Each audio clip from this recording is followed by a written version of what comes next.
Hello guys, welcome to my new mini vlog.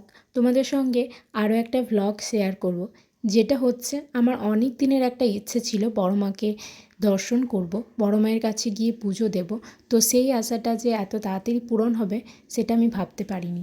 সকাল 5:30টায় আমরা train ধরে বেরিয়ে পড়লাম নৈহাটি বড় মায়ের দর্শনের উদ্দেশ্যে। আমাদের এই যাওয়াটা কোনো প্ল্যান ছিল না আগে থেকে, হঠাৎ করেই হয়েছিল। তাই আমরা নৈহাটিতে পৌঁছে যাওয়ার পর গঙ্গা স্নান করে নিলাম প্রথমে। তারপর সবাই মিলে চলে গেলাম মন্দিরের সামনে। সেখানে সামনের দোকান থেকে পুজোর ডালা কিনে লাইনে দাঁড়িয়ে পড়লাম।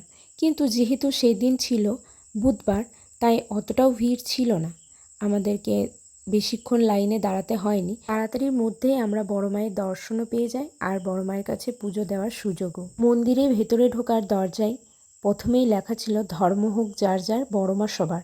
সত্যিই তাই, বড় মা না টানলে কখনোই তার কাছে যাওয়া যায় না। তাই প্রতিদিনই এত ভিডিও ফটো বড় মায়ের দেখেছি, কখনোই ভাবিনি যে এত তাড়াতাড়ি তার কাছে যাওয়ার সুযোগ হবে। তোমরা যারা যারা বড় মাকে বিশ্বাস করো তারা অবশ্যই এই ভিডিওটাতে একটা লাইক আর কমেন্টে জয় বড় মা লিখে যেও।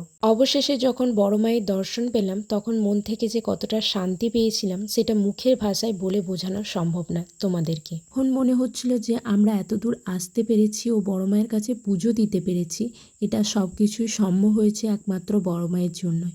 বড় মা না ডাকলে কখনোই আসতে পারতাম না। আমাদের মতো অনেক অনেক মানুষ এসেছিলেন অনেক অনেক দূর থেকে বড় মায়ের কাছে পুজো দেওয়ার জন্য।